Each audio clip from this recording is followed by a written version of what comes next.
Hey, what's up, guys? Welcome back to my channel. It is time to get real. I'm gonna get a little real with you guys. I hope you can handle it. I want to tell you guys about my story.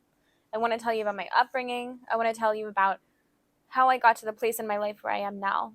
And there's a lot I want to share. I almost feel a little uncomfortable in front of the camera because I think I have so much in my mind that I would want people to know and for them to resonate with and find energetic vibrational resonance with, that it gets a little overwhelming. I'm sitting here thinking like I don't even know what to share next, but I had I had an intention of sharing my upbringing and who I am. So I think I'll start with that because I think it's really important, um, that I touch on who I am. So I'm an only child, and I was born in Orlando, Florida. I lived there for 3 years with my mom and my dad, who were together when I was born. And around the 3 year mark of my life, they decided to get a divorce. I think divorce is impactful on everyone, whether you're 3 years old or you're 3 months old or you're 13 years old. It really correlates with how you view relationships at an older age. And now I'm 34 and I look around and I see people behave as a direct reflection of the way they were raised. So if they were lacking that solid familial unit of support and they didn't have an example of what love and respect and compassion and communication looked like, it can really throw you for a whirlwind when you try to get into a relationship as an adult. So, back to my point, my parents divorced at 3, and I was initially given to my mom from, a judicial court standpoint. A little girl goes with mom. But at that point, I don't think my mom was truly ready to handle sole custody of a 3 year old. So, after a few weeks of some interesting things that happened, my dad was then awarded full custody of me. And throughout my life, my dad really never had like a true job or career, but I didn't understand that. I didn't really understand the concept of stable income. I was a child. I relied on my dad to just provide for me, and I think that was what I trusted him to do. So from the age of 3 until 17, which is when I moved out, we moved, I think, 9 or 10 or 11 different times. And after he passed, my dad passed at 18. My mom passed around I was 30 years old. So after he passed, years later, trying to reconcile with his passing, I did look up, just trying to grasp who my dad was because I miss him so much. And I think there's if there's any information about your parents after they pass, you do every single thing. You fight tooth and nail to find out what that part of them was because it just gives you a feeling of home, knowing more about them, feeling closer to them because they're gone. The more you know, the more at ease you feel. So I went as far as to look at court documents and legal records of my dad after he passed, just because I'm like, I want to know anything that I don't already know to just bring me peace. Um, I had found, I think, like 6 or 7 evictions throughout that time, all addresses that we had lived in. So, from what I realized, we were being evicted multiple times. And I knew that the stability wasn't always there financially, but my dad was this kind of person who did everything in his power to make it seem like everything was okay. Christmas, I had like 400 gifts, and every night there was a beautiful meal on the table, and we lived in a brand new house, and we always had like the nicest TV and the technology that just came out. And I think there were just ways that my dad was able to get around me being able to feel that there was a certain frequency in the home of instability. So throughout time, I did live with my dad. We moved, like I said, many times. And my mom had custody of me every other weekend. So she would pick me up on Friday and then she would have me until Sunday. When I would see my mom, there was a lot of joy there because we always did beautiful activities full of adventure. But as a young child, I think it's hard being picked up from one parent's home where you have stability and then brought to another parent's home where it's a little bit wild, and then going back and back and back. You, each and every time you're picked up and then dropped off, you feel this part of you that kind of is ripped out from under you, because you know that there's one part of your mom that you feel that you need, and there's one part of your dad that you feel that you need, and you don't get both at the same time. You're always having to switch a part of your brain to resonate with that person and then with this person. And so for years I feel like I underwent a lot of that push and pull and tug of war of emotional stability. My mom, from a very young age, enjoyed drinking. So for my entire life, she was what I would consider to be an alcoholic. She also dabbled, I think, in something that a lot of other people can resonate with, which is prescription drugs. And my mom was the most beautiful soul with such an amazing spirit. She had these light green eyes that reminded me of the ocean. And she was about a 90-pound, 4'11", blonde haired warrior of a woman. But seeing that part of her, I think, was tough as a child. You know, there were a lot of wild nights and a lot of drinking, a lot of things that I think as a child you kind of have to put yourself in a position where you are the responsible one emotionally, because you're seeing that the person who's older than you that is supposed to hold that stability for you is a little bit unconventional.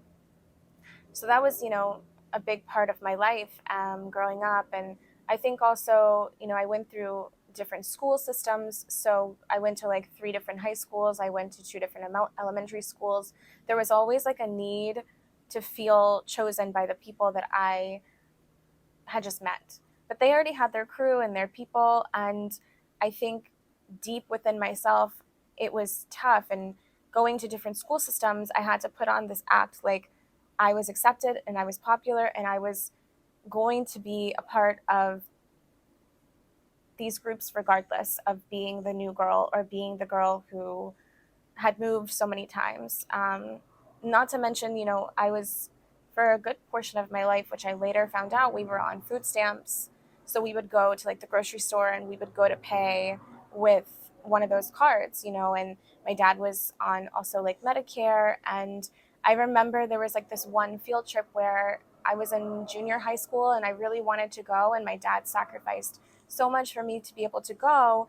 And later on, he told me, Dad didn't take his insulin this weekend. And I'm like, why? And he's like, I couldn't do both. I couldn't send you to this field trip with your friends and also buy my insulin. So I remember feeling like this deep, deep guilt that my dad had forwent something that he greatly needed for his health, just to be able to put me in a position where I would enjoy life and have what everyone else had.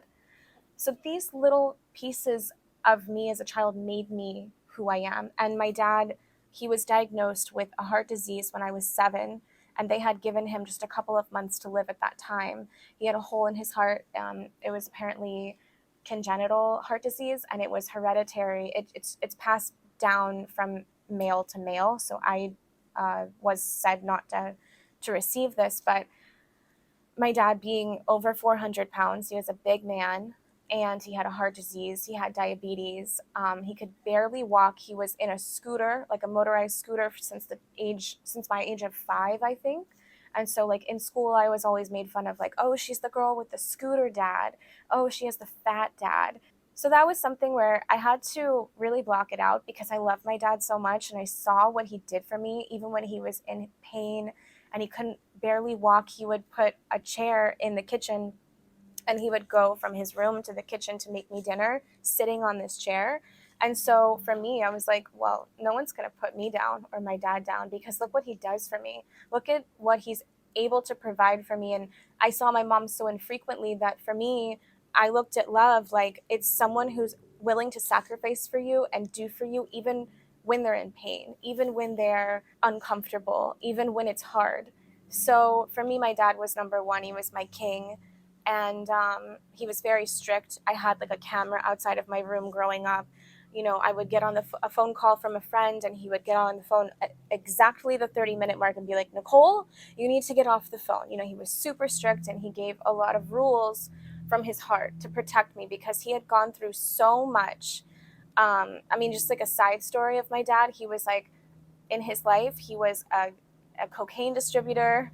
He was a golf cart salesman. He was a race car driver. He built race cars for a living. He involved himself in drag racing, professional drag racing with funny cars. Funny cars were when a big balloon would come out of the engine in order to stop it from going further. So it would take off really fast and then it would stop with this big balloon behind it. So this was my dad. He was really wild in his heart. But then when I was born, he told me that from that moment on, he decided to put aside whatever he had involved himself in prior and just really focus on me.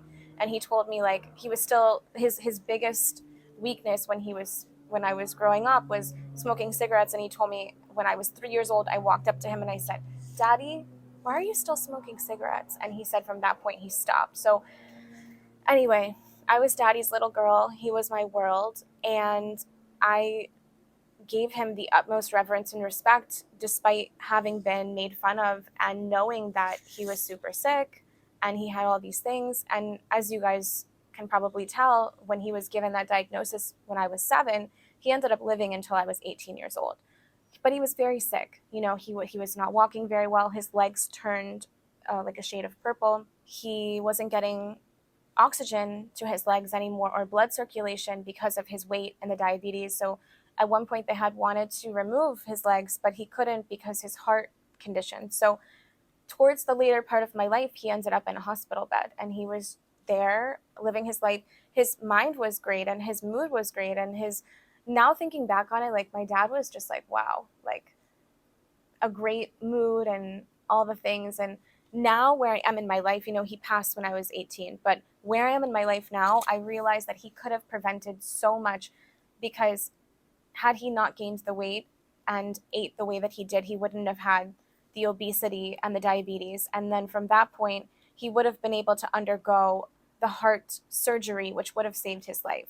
And I can't say like if he did and he should have, and because I place no judgment on him. It was his life path and he followed what he knew to be true and he did the best that he could with what he had and what he knew. But we're so hyper vigilant on health and wellness now in this life that it's like we know so much can be changed by just the way that you eat and being more mindful and willing to make changes in your life. It's like a segue to me telling you guys that that's why I'm so into health and wellness. So many people who follow me on my Instagram tell me you have the utmost discipline, you know, you're really ingrained into your lifestyle. And that is why, because I watched my dad sick my whole life. And then pivoting to my mom being an alcoholic and also taking opioids in order to maybe avoid certain feelings, maybe because she had back pain. There's a number of reasons why people do things. It's not just a one thing. It's always a compilation.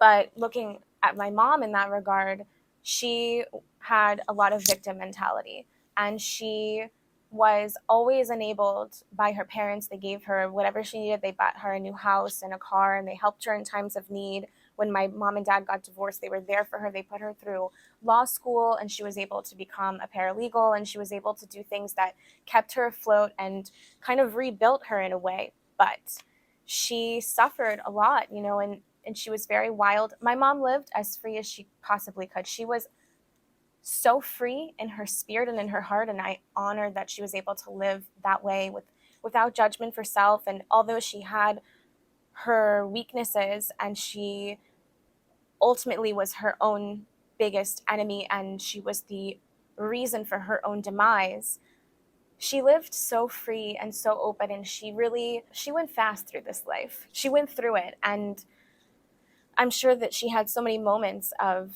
fullness and wholeness despite drinking and despite taking pills and kind of withering away over the years through bouts of uncertainty and unhappiness. And so I also saw my mom, she didn't eat the best. She didn't do things that maybe would have kept her more full of vitality. And so people, again, they say, wow, you have so much self-discipline, because part of me and part of the reason I'm on Instagram is because I share the fact that I love healthy food. And when I say that, I mean, I'm gluten free, I'm grain free, I'm nut free, I'm dairy free, I'm meat free. And I've been this way since around the time of my mom's ultimate real sickness until after she passed away. It started when my mom got super sick and she was in a coma. And then it just kept um, building from there. And there's also a portion of me that found out that I was Jewish at a very late part of my life, and that brought about like an extreme spiritual awakening within me. And I think we all have spiritual awakenings that are just on the brink of readiness. As soon as the universe feels that you are willing and ready for that awakening, it takes place, and it's painful, but it's also beautiful. It's like standing in the rain. It's cold and it's wet and it's a little bit hard, and then once it stops, you feel so good, and you look up and there's a rainbow, and then there's the sunshine.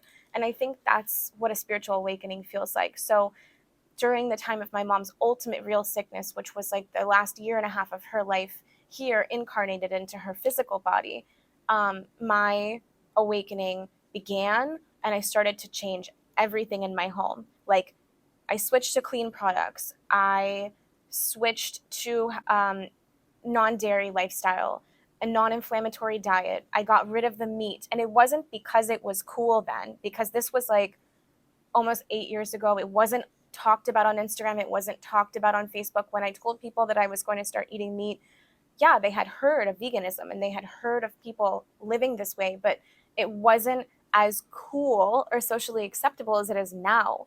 And my motive was so deep within me that I couldn't even explain where it was coming from. I can now understand and conceptualize the why, but I didn't know at the time. All I knew was you have to follow your instinct, your intuition, your guidance, your inner being is showing you something here. It's showing you what you don't want so that you'll know what you do want. And so, yeah, I think ultimately how I came to this place where I am now, where I'm sharing who I am on Instagram, is not impersonal. It's a real personal journey that started from the very beginning of my parents' instability and sicknesses. And that has led me to ultimate self-discipline and self-respect. And I honor life in its fullness. And I do things with reverence and I do things from the heart. And that's what I want to share with you guys. There is a story and a meaning behind the way that I live and who I am. And I have a why. I have this part of me that is a little bit of fear and a lot of bit of faith, and I live fully through navigating the both of them. And my parents and my upbringing and what I went through and the things that I saw, they can have such a great impact on your life, right? And so you can take it and you can allow it to pick you apart and sit in that pain and suffering. Or you can take it as a lesson and say, wow, there's so much beauty and there's so much to learn from what I saw, from what I have really come to peace with. And that's who I am. That's my story. That's a part of it. There's more, but I think that's good enough. I'm looking forward to continuing this journey together. So like and subscribe to my channel, and follow me on Instagram. Bye, you guys.